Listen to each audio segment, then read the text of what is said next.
Pevačica Jelena Karleuša sinoć je ušla u reality Elita 9 kako bi nastupala pred takmičarima i priredila im nezaboravnu noć.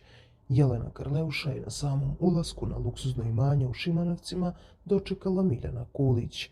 Kulićeva je pružila ruku Jeleni Karleuši i njih dve su se poljubile, a na ovaj način se poznatoj reality zvijezdi ostvario dugogodišnji san da je 2026. počela u pozitivnom smeru.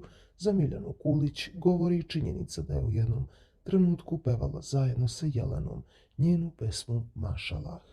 Snimak elitarke i pevačice postao je izuzetno viralan na mrežama. A slike kako je taj trenutak izgledao možete vidjeti u sklopu ovog videa. I šta drugo imamo za reći, poznatoj reality zvijezdi se konačno ostvario san, a dobro znamo svi da miks i muziku voli jako.